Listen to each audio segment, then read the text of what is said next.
அந்த தமிழ்நாட்டு திருட்டு பசங்கள் என்ன பண்ற தெரியாது சார். அந்த தமிழ்நாட்டிല് இப்போ திருவிழை தானே, அப்படி உதயநிதி ஸ்டாலின் திருவிழை தானே. അത് സനാതന ധർമ്മത്തെ മുച്ചൂടും ഇല്ലായ്മ ചെയ്യണം. അതൊക്കെ താൻ ഒന്നുമില്ലേ.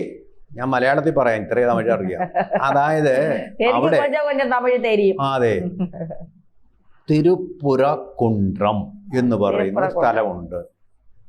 മുരുകൻ്റെ ഏറ്റവും വലിയ ആസ്ഥാനമാണ് അവിടെ. പളനിയുണ്ട്, പക്ഷെ പളനിയേക്കാളും പ്രാധാന്യമുള്ള ഒരു ക്ഷേത്ര സംഗമ ഭൂമിയാണ് അവിടെ. നോക്കൂ, തമിഴ്നാട്ടിൽ നിന്നാണ് വലിയ വരുമാനമുള്ള 750 കോടി പൊതുജനങ്ങളുടെ അടിച്ച കരുണാനിധി കുടുംബം ഒക്കെ ഉണ്ട് അവിടെ.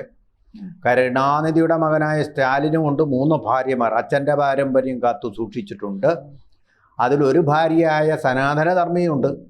ആ സനാതനധർമ്മി ഗുരുവായൂരിൽ കൊണ്ടു സമർപ്പിച്ചത് 86 കിലോ സ്വർണമാണ്. 86 കിലോ സ്വർണം. കഷ്ടം, പാവങ്ങൾക്ക് വേണ്ടി പടപൊരുതുന്ന എന്ന് പറയുന്ന സ്റ്റാലിൻ്റെ ഭാര്യയുടെ കാര്യമാണ്. സ്റ്റാലിൻ പറയട്ടെ ഇത് തെറ്റാണെങ്കിൽ അതുക്ക് മേലെ 2 ഭാര്യമാർ കൂടി ഇരിക്കെ. അതിലൊന്നു